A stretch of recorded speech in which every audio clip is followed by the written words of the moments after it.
영상 보고 말씀 계속하겠습니다.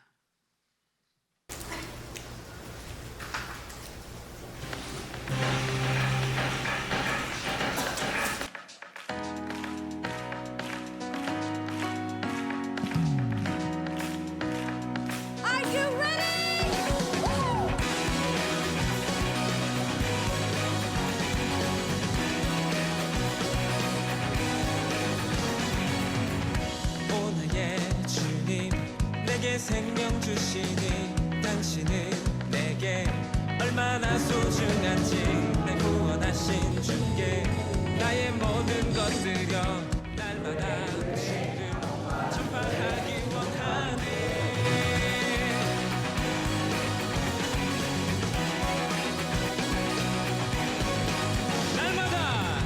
날마다 주님 말씀 위에 서기를 주님을 알기 위해 기도해. 내 발걸음마다 주님 날 인도하시니 세상 가운데 빛이 되기 원하네. Everyday 주 위해 살리. Everyday 주 따라가리라. Everyday 주 함께 걸으리. 아멘. 날마다 주님 말씀 위에 서기를 주님을 알기 위해 기도해. 내 발걸음마다 주님 날 인도하시니 세상 가운데 빛이 되기 원하네. 주 위해 살리. Everyday 주 따라가리라. Everyday 주 함께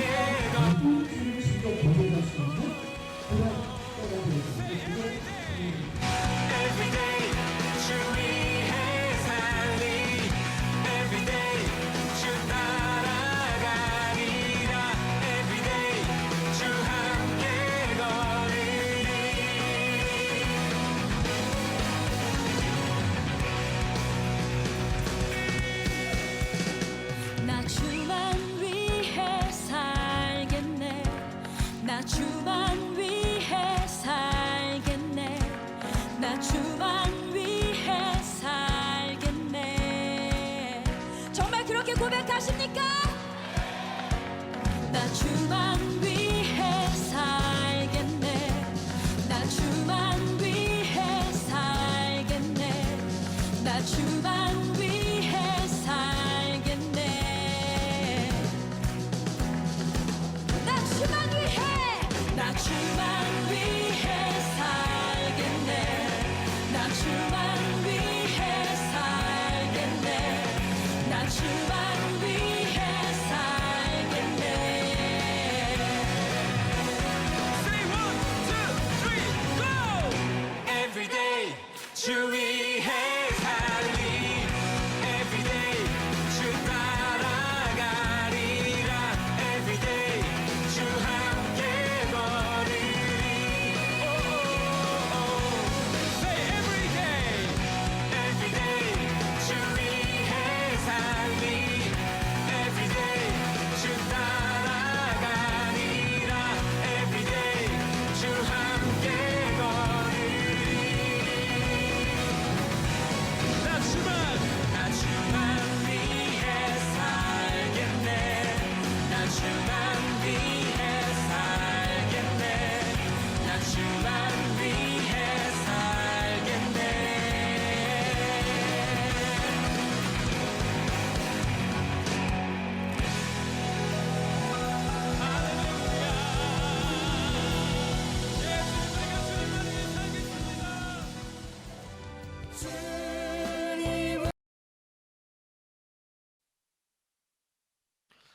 우리 중고 청년 겨울 사역 사역보고인데 우리 청년들 그리고 중고등학생들이 겨울에 하나님의 은혜를 받는 장면을 보았습니다. 옆 사람과 인사 나누십시오. 환영합니다. 축복합니다. 네. 이스라엘 성지를 가게 되면 꼭 방문하는 곳이 있는데 이스라엘 역사 박물관입니다. 거기에 가보면 특별한 전시물이 하나 있는데 6개의 양초와 2개의 비누입니다. 우리 주변에 볼 수 있는 양초와 비누가 뭐 그렇게 중요한가? 그리고 이것이 역사 박물관에 전시가 되어져야 될 이유가 뭔가 하는 그런 생각을 합니다만은 이 양초와 비누는 보통 양초와 보통 비누가 아니기 때문에 그렇습니다. 그것은 나치 시절 600만 명의 유태인들을 죽이면서 사람의 기름으로 만든 양초와 비누이기 때문에 그렇습니다. 유대인들은 그 전시물을 보면서 다짐을 합니다. 나라가 없으면 이런 고통을 당하는구나. 나라의 보호를 받는 것이 얼마나 중요한지 깨닫게 되는 것입니다. 그래서 지금도 고국에 전쟁이 일어나면 유학을 갔던 학생들도 사업을 하러 나갔던 사람들도 모든 것을 다 접고 전쟁을 하기 위해서 자기 고국으로 돌아가는 것들을 우리는 볼 수가 있습니다. 역사를 잊은 민족은 수치를 당한다는 것입니다. 그렇게 우리나라도 일제 36년을 기억하고 있고 6.25 전쟁과 또한 일사 후퇴를 통해서 우리가 당했던 이 공산 정권의 피해들을 늘 우리는 기억하고 있는 것입니다. 오늘 우리는 열왕기하를 보면서 그 역사 속에서 주시는 것이 뭐냐면 북쪽 이스라엘의 왕들이 끊임없이 우상 숭배를 하게 돼요. 그러면 결국은 하나님의 심판이 임해요. 한마디로 쓴맛을 본다는 이야기입니다. 여러분, 그런데 그런 것들을 통해서 우상 숭배를 안 해야 되겠다라고 하는 것을 배워야 되는데 문제는 끊임없이 바로 우상 숭배를 한다는 것입니다. 여러분, 오늘 본문은 북이스라엘 왕국의 두 왕인 여호아스와 요아스 왕 때의 기록의 내용입니다. 그때 선지자가 엘리사 선지자였는데 이 엘리사 선지자가 왕국에 대한 예언을 하고 하나님의 부르심을 받게 되어집니다. 오늘 우리는 요아스 왕이 경험한 하나님이 어떤 하나님인가? 우리는 성경을 통해서 그때의 하나님이나 지금의 하나님이 동일한 하나님이시기 때문에 우리는 이스라엘 역사를 그 나라의 역사가 그 나라의 역사만이 아니라 우리의 역사라고 하는 사실을 기억하면서 성경 속에서 주시는 은혜를 나누고자 하는 것입니다. 여러분, 우리는 남방 유다 나라에 대한 이야기를 듣다가 이제 열왕기하 13장에 와서 북방 이스라엘의 이야기를 우리는 듣게 되었습니다. 남방 유다는 그때 당시 아시아의 아들 요아스가 왕으로 되어 실질적으로 통치하고 있었던 그때였는데 벌써 이 북방 이스라엘은 예후의 아들인 여호아스가 사마리아에서 왕이 되어지고 17년 동안 통치하는 그러한 때입니다. 그런데 하나님께서 이 통치를 평가한 것이 오늘 1절 하반절에서 2절 상반절에 나타나는데 예후의 아들 여호아스가 사마리아에서 이스라엘 왕이 되어 17년간 다스리며 여호와 보시기에 악을 행하여 라고 말씀합니다. 여기에 보면 실질적으로 하나님을 섬기는 그러한 모습에서 벗어났다고 하는 것을 이야기합니다. 여호와만 섬겼던 예후의 종교개혁 전통을 따르기보다는 그 이전에 혼합주의적인 그러한 전통을 답습했던 것을 보게 되었습니다. 물론 예후가 종교개혁을 했습니다마는 베델과 단에 있었던 황금 송아지 제단을 헐지를 않았어요. 그래서 그 결과로 이러한 일이 있었던 것이라는 것은 예측이 되어집니다마는 이제 요아스 왕이 주에서 떠나지 아니하자 하나님이 아람 왕 하사엘과 그의 아들 베나닷을 통해서 결국 고통을 당하게 합니다. 아람 왕의 확대 속에서 그들은 기도하게 되어지고 결국 그 기도를 하나님이 들어주셔서 이제 회복의 은혜가 있다고 하는 것을 성경은 분명히 이야기를 합니다.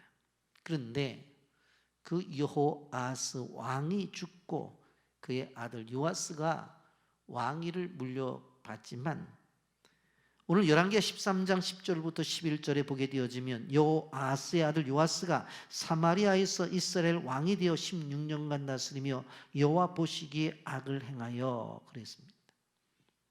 여러분, 오늘 설교의 제목대로 죄의 대물림이 된 것입니다.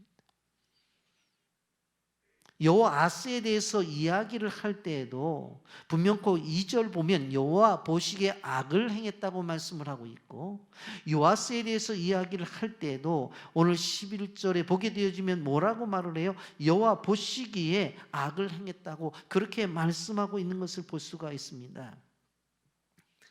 이러한 이야기로 진행이 되어지다가 갑자기 엘리사의 이야기가 나옵니다. 엘리사의 이야기가 성경에 나타나지 않다가 갑자기 엘리사가 등장을 하게 되어지고, 요아스가 이 엘리사를 찾아가서 내 아버지요 부르면서 엘리사의 명령에 순종을 함으로 결국 나라가 회복이 되어지는 장면을 오늘 성경은 이야기합니다.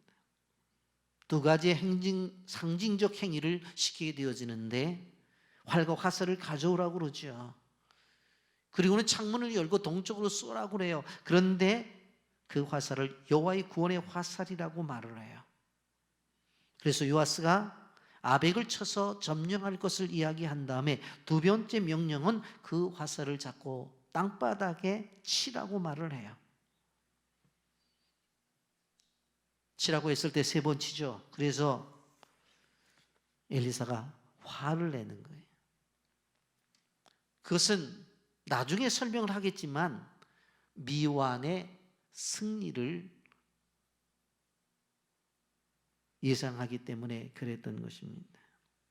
그러면서 엘리사가 하나님 앞에 가는 장면으로 오늘 성경은 마무리하는 것을 볼 수가 있습니다. 이런 이 본문을 통해서 우리가 기억해야 될 것은 보면 요아스의 통치 시의 국제 정세를 우리는 보게 되어집니다. 오므리 왕조를 무너뜨린 영웅 예후의 아들로서 북이스라엘의 11대 왕이었던 여호아스는 17년 동안 왕위를 가지고 나라의 정치를 합니다. 결코 짧은 기간은 아닙니다. 그런데 그에 대한 평가가 아주 부정적이라고 하는 거예요. 2절 말씀을 보십시오. 여호와 보시기에 악을 행하여 이스라엘에게 범죄한 느밧의 아들 여로보암의 죄를 따라가고 거기서 떠나지 아니하였으므로 그랬어요. 북이스라엘 나라의 첫 번째 왕이었던 여로보암의 죄를 따라갔다. 한마디로 말하면 금송아지 우상숭배에 젖어 있었다고 하는 거예요. 그런데 이 여로보암의 죄를 따라갔다는 것은 아주 심각한 죄입니다. 왜냐하면 여로보암의 죄라는 것은 자신의 죄뿐만 아니라 그 죄를 백성들로 하여금 짓게끔 이끌어갔다는 거예요. 자기 혼자 죄를 짓고 마는 게 아니라 다른 사람도 죄를 짓게끔 만들었다고 하는 것이 바로 무엇입니까? 여로보암의 죄예요. 여로보암이 왕이 된 다음에 신앙을 가진 사람들이 남쪽 유다에 있는 곳으로 제사를 드리러 가려고 하고 가니까 어떻게 해요? 베들과 단에다 우상을 만들어 놓고 이스라엘 백성들을 인도한 출애굽시킨 신이 금송아지라고 하면서 어떻게 해요? 거기서 제사를 드리게 하잖아요. 결국 자신 혼자 죄를 짓는 것이 아니라 다른 사람들에게 죄를 짓게 한 죄, 이것이 바로 여로보암의 죄입니다. 그런데 하나님은 그 여호아스와 북방 이스라엘을 징계할 때에 국제 정치 질서를 통해서 바로 징계합니다. 여러분, 우리가 그리스도인들이 알아야 될 것은 무엇인가 하면 지금도 돌아가고 있는 이 정치 세계와 영적인 세계가 분리되어져 있는 것이 아니라 함께 가고 있다는 것을 영적인 눈을 가지고 있는 사람들은 바라봐야 된다고 하는 거예요. 여러분, 우리가 살아가는 세상은 얼마나 혼란스러운지 몰라요. 전쟁이 유럽과 아시아에서 동시에 일어나고 있습니다. 북한은 끊임없이 미사일로 위협을 가하고 있고 중국은 언제든지 대만을 공격하겠다고 준비하고 있는 것을 바라볼 수가 있습니다. 가만히 있던 러시아가 유럽을 위협하고 있어요. 여러분, 우리가 생각할 때에 우크라이나를 공격하는 것은 단순한 공격이 아니에요. 동유럽의 관문이 우크라이나예요. 그러니까 우크라이나를 지나게 되어지면 결국은 어디로 들어가는 거예요? 유럽으로 들어가는 거예요. 그렇기 때문에 과거에 자신들의 속국이었고 함께했던 우크라이나를 공격해서 지금도 전쟁을 하고 있는 것입니다. 그리고 더 나아가서 이스라엘과 팔레스타인의 전쟁을 보세요. 끊임없이. 여러분, 미국과 러시아의 충돌이 일어날 수 있다고 하는 이야기들이 점점 들려오잖아요. 그런데 미국과 러시아가 충돌을 할 수 있는, 전쟁을 일으킬 수 있는 가장 적합지가 어디라고 보고 있어요? 우리 한반도로 보고 있는. 여러분, 이러한 모든 국제정세는 단지 정치공학적인 측면에서만 보는 것이 아니라 그 배후에 영적인 배후가 있고 우리는 믿음의 사람들이기 때문에 영적인 흐름으로 세상을 봐야 된다고 하는 것입니다.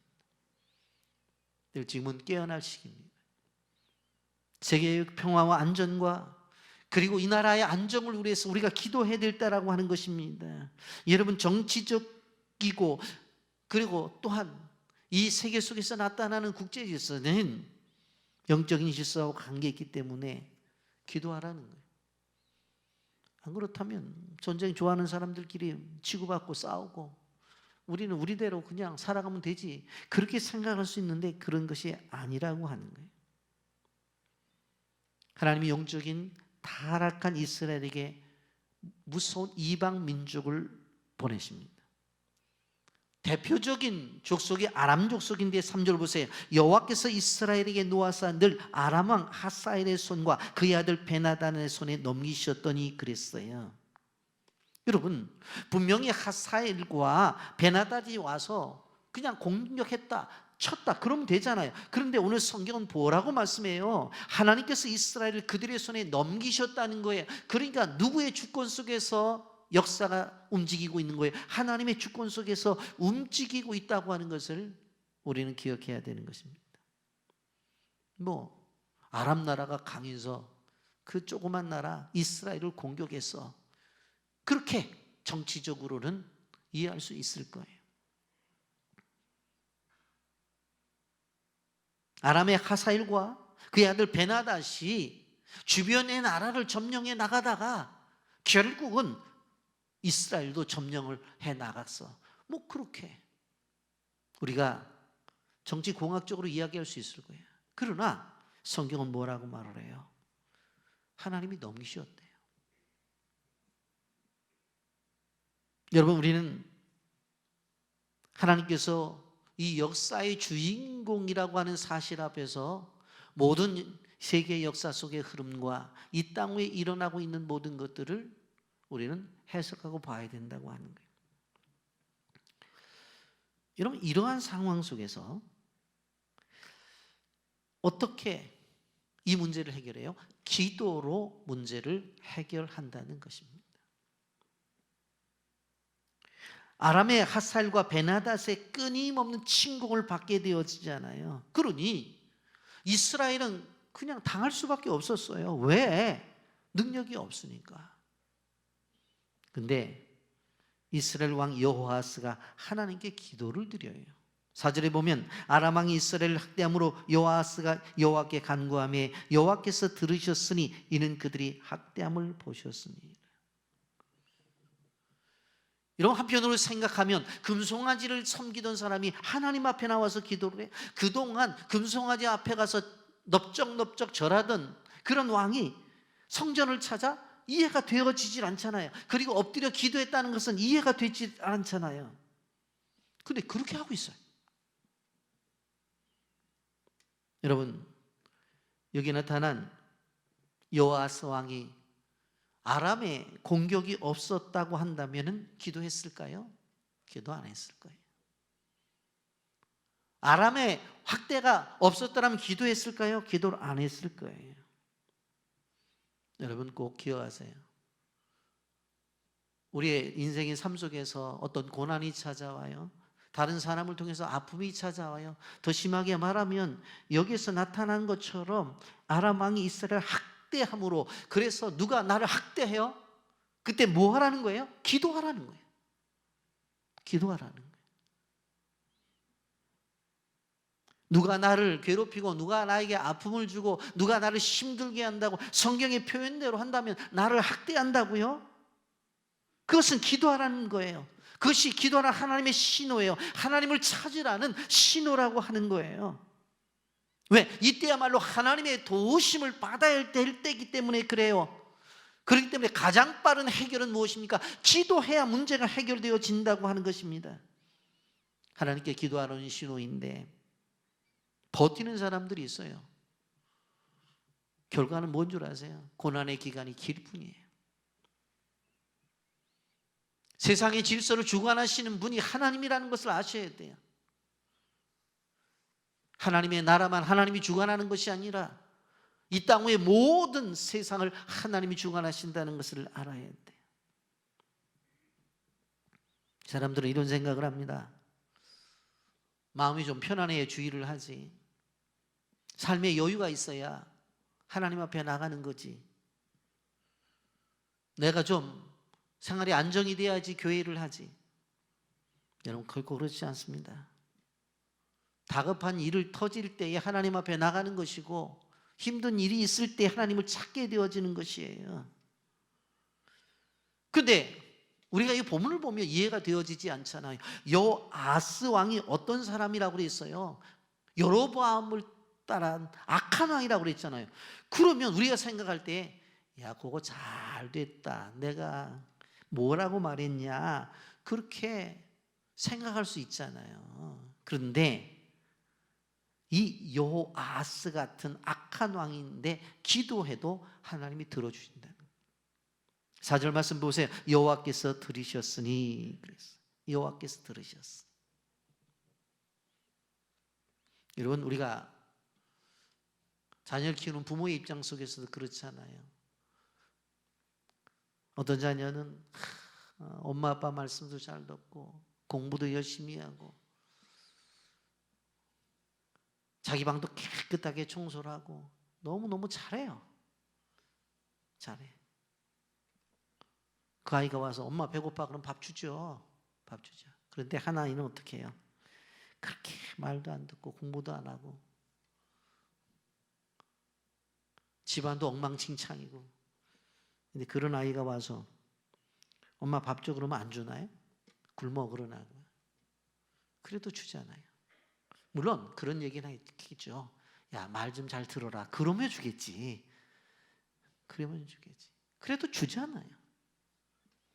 하나님은 우리의 상황, 우리의 어떤 태도를 보시지만 그럼에도 불구하고 하나님 앞에 도움을 요청할 때에 하나님은 도와주시는 분이에요. 응답을 주시는 분이에요. 여러분 이러한 예가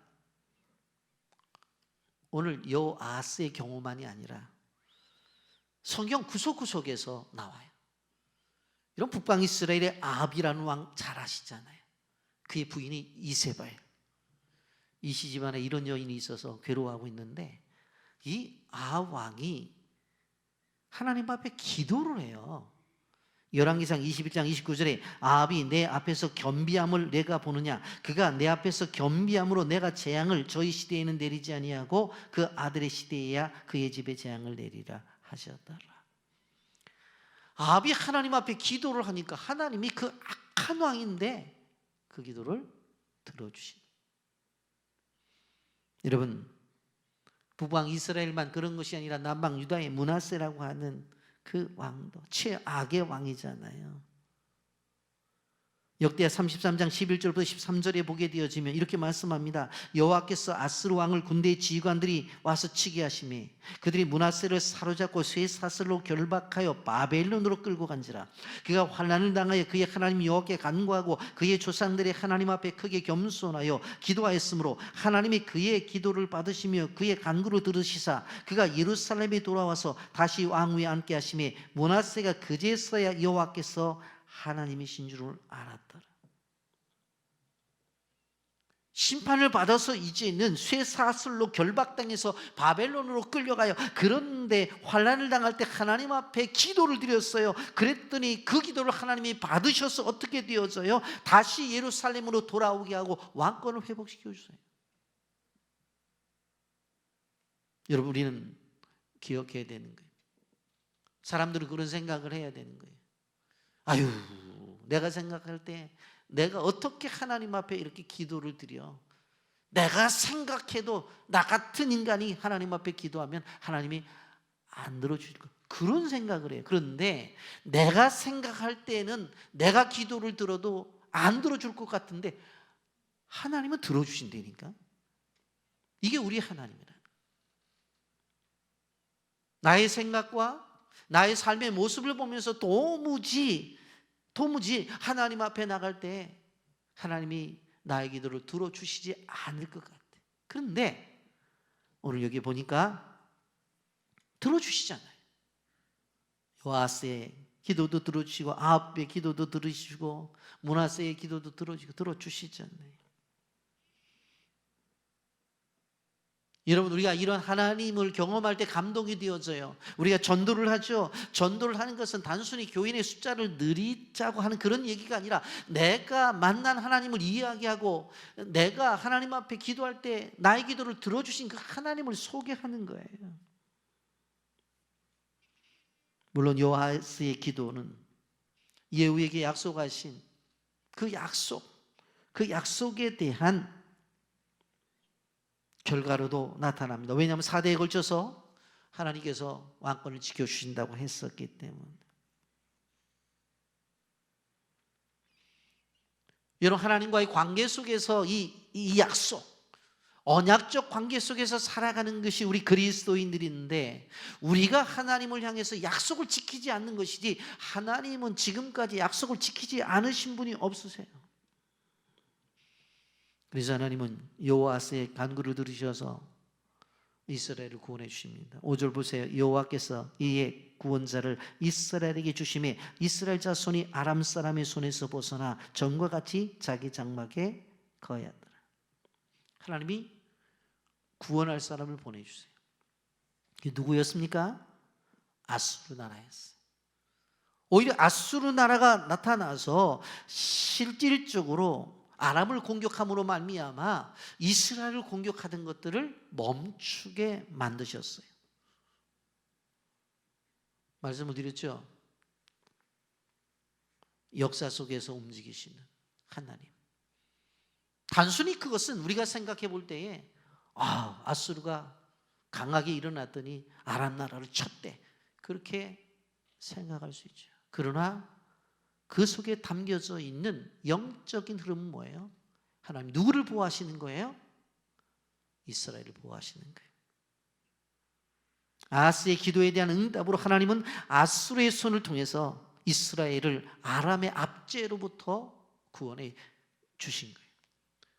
그래서 우리는 세계의 모든 흐름을 기도하면서 그 속에서 하나님의 손길을 느껴야 된다고 하는 것입니다. 그러면서 우리가 한 가지 이해가 되지 않는 한 장면이 나옵니다. 그것이 무엇입니까? 다시 처음으로 돌아갔다고 하는 것입니다. 상황이 좀 좋아지니까 그 악함이 다시 등장해야 돼요. 그래서 여호아스가 다시 악한 모습으로 돌아가는 거예요. 그래서 여호아스도 죄를 짓고 백성들도 죄를 짓는 거예요. 여러분, 살만하면 더 주님을 충성해야 되잖아요. 그런데 살만하면 주님을 떠나는 일들이 비일비재하다고 하는 것입니다. 6절 말씀에 보면 그들이 이스라엘에게 범죄하게 한 여로보암의 집에서 죄를 떠나지 아니하고 그 안에 있었다라 행하며 또 사마리아의 아사라 목상을 그대로 두었더라. 우리가 이 여호아스 왕을 보면서 안타깝게 생각하는 것은 어떻게 이렇게 하나님의 은혜를 이렇게 빠르게 잊어버릴까, 빠르게 망각해버릴까. 간절히 기도했던 사람인데, 그래서 기도에 응답을 받았던 사람인데 어떻게 이렇게 빠른 시간에 다시 이렇게 돌아갈 수 있을까요?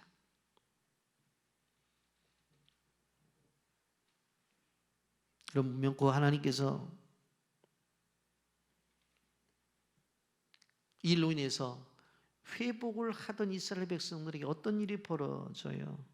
7절 말씀 보십시오. 아람 왕이 여호아스의 백성을 멸절하여 타작마당에 티끌같이 되게 하고 마병 50명과 병거 10대와 보병 10,000명 외에는 여호아스에게 남겨두지 아니하였더라. 다시 재침공의 역사를 통해서 그냥 초토화가 되는 거예요. 한때 100만 가까이 군사를 자랑했던 이스라엘 군대가 어떻게 되어집니까? 이제는 다 전멸이 되고 마병이 50명, 병거는 딱 10대, 그리고 보병이 10,000명 외에 없어요. 꼭 왕궁을 지키는 인원밖에 없는 거예요. 그 사람들이 나라를 지켜야 된다는 거예요. 여호아스가 회개한 다음에 하나님이 돌보신 다음부터는 어떻게 했어야 돼요? 조심했어야 되잖아요. 그러니까 그렇게 해야 되는데 살만하니까 다시 옛날로 돌아가요. 살만하니까 다시 동일한 죄를 지어요. 살만하니까 다시 예전으로 돌아가는. 여러분, 우리는 하나님이 무서운 줄 알아야 돼요. 여러분, 이렇게 진행이 되어지다가 여기에 보면 엘리사가 등장을 하는 것을 볼 수가 있습니다. 이것이 바로 엘리사가 등장해서 주는 메시지가 요아스에게 주는 복음인 것을 볼 수가 있습니다. 이제 요아스의 뒤를 이어서 북이스라엘의 12대 왕으로 요아스가 등장을 합니다. 근데 여기 요아스는 남방 유다의 여호수아는 이름은 같아도 다른 사람이에요. 혼동하면 안 돼요.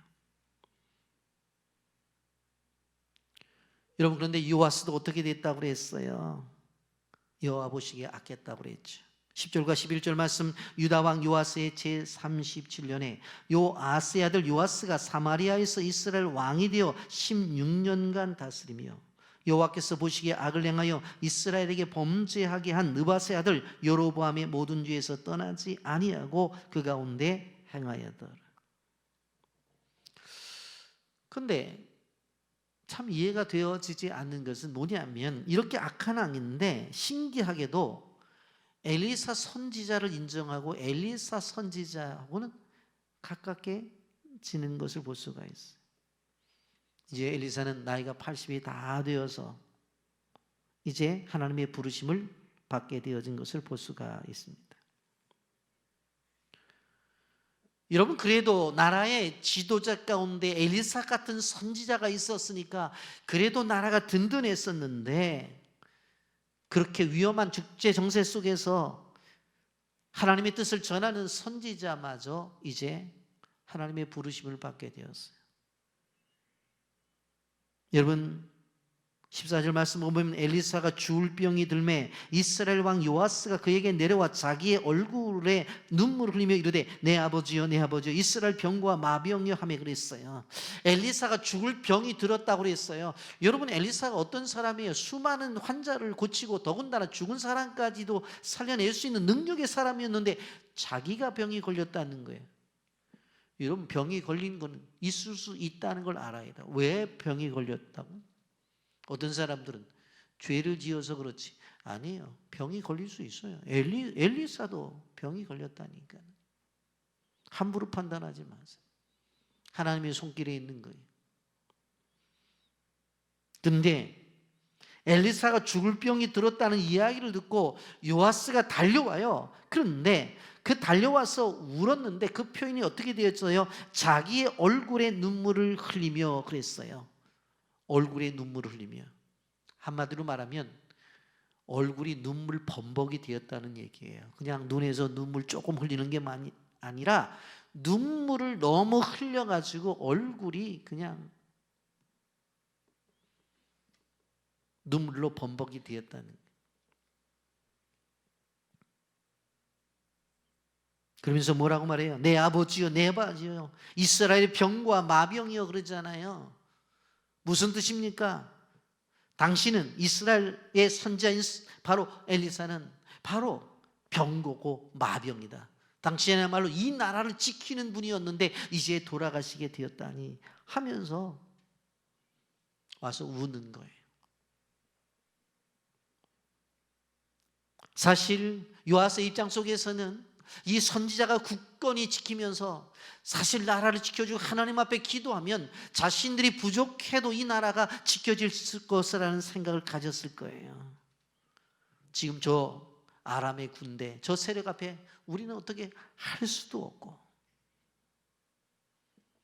다른 어떠한 것으로 저 나라를 이겨낼 능력도 없는데 어떡하지 하면서 눈물을 흘렸을 거예요. 그래서 그는 뭐라고 말하는 거예요? 당신은 이스라엘의 병과 마병입니다. 그런데 이렇게 돌아가시다니. 그를 보면서 엘리사가 나라를 세울 수 있는 방법을 가르쳐 줍니다.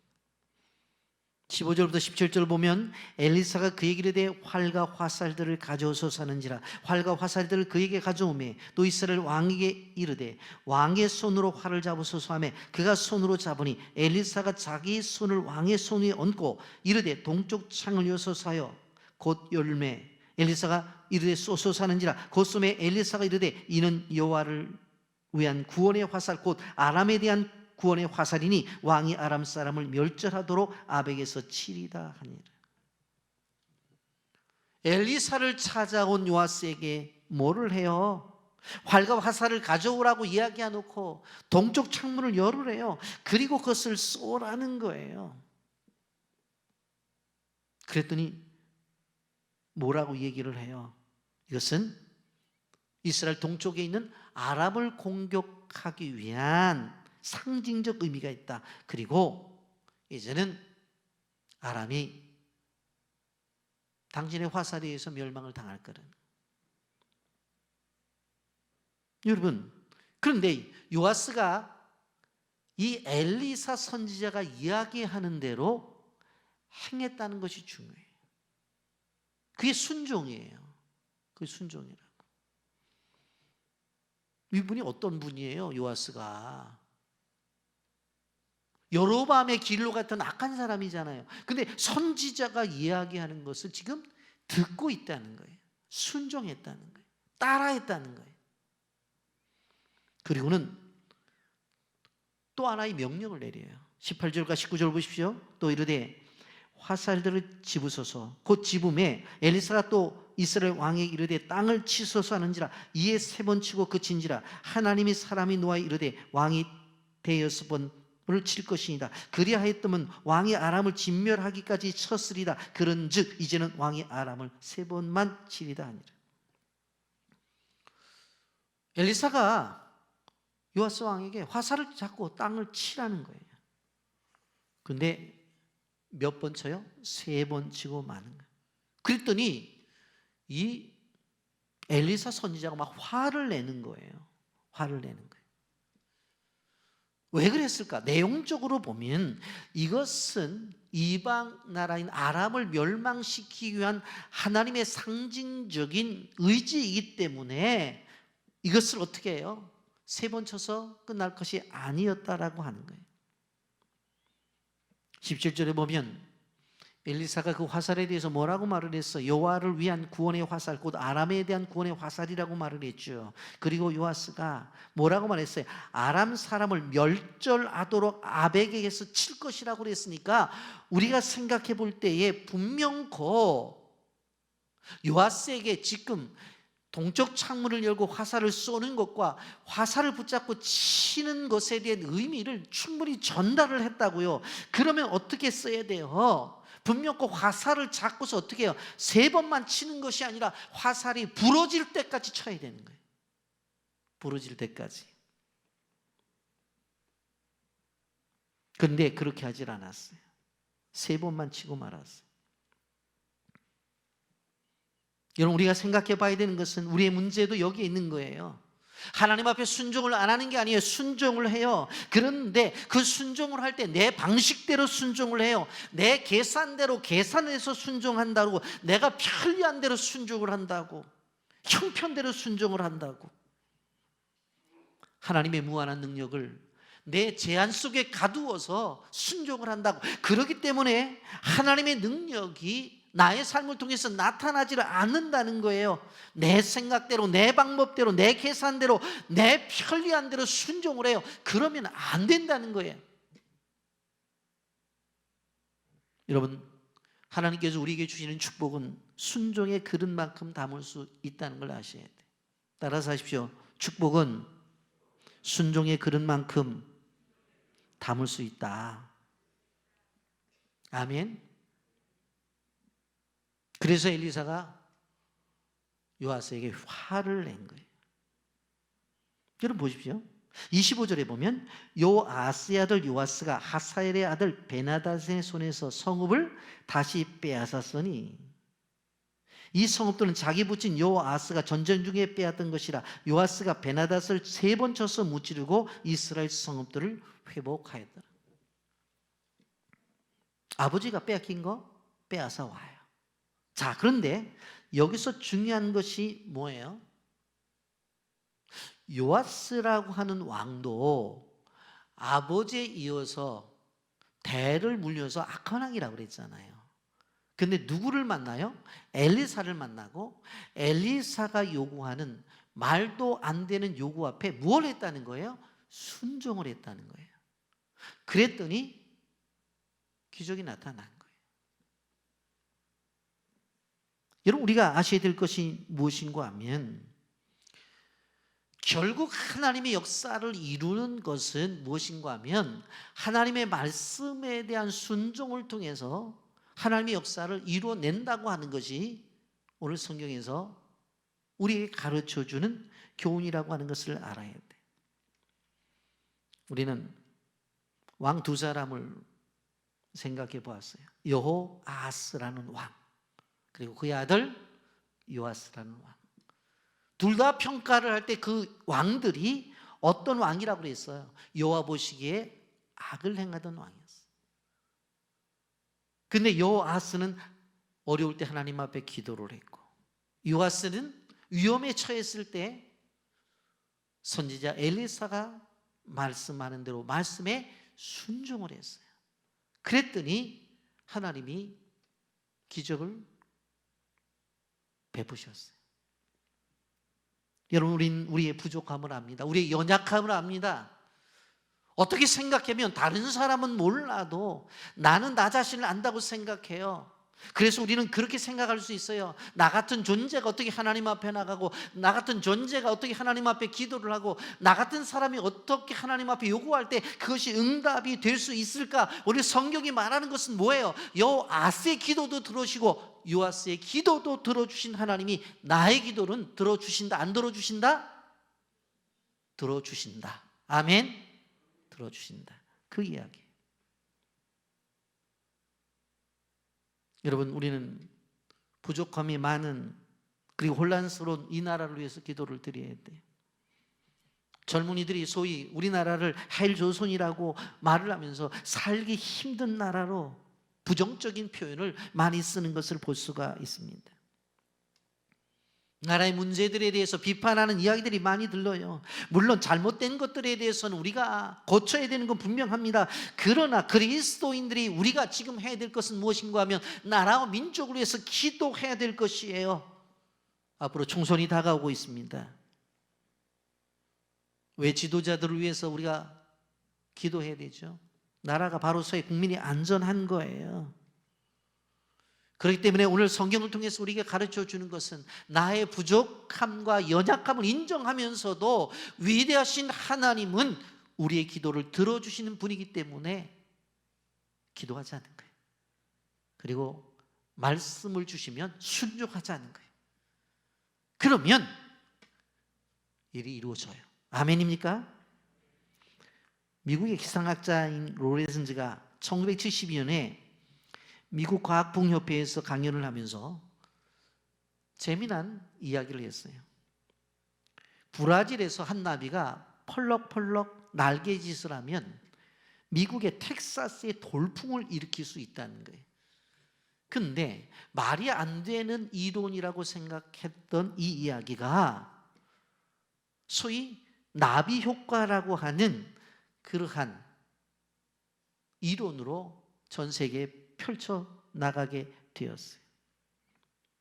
여러분, 이 나비 효과의 가장 역할 그리고 가능성이 어디 있는 줄 아세요? 그건 기도에 있어요.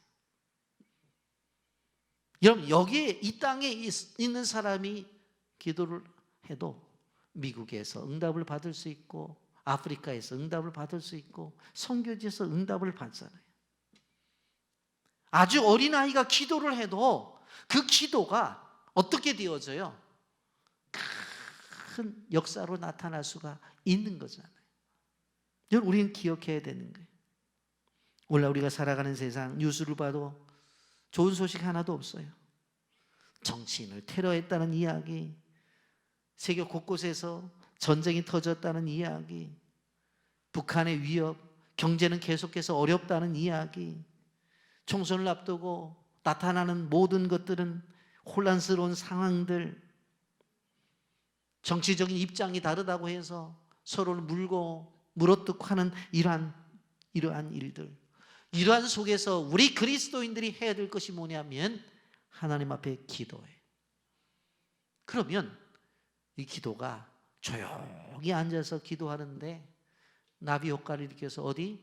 정치권에도 들어가고 경제권에도 들어가고 수많은 이 땅 위에 있는 정치, 문화, 사회, 경제 구석구석에 들어가서 하나님의 역사를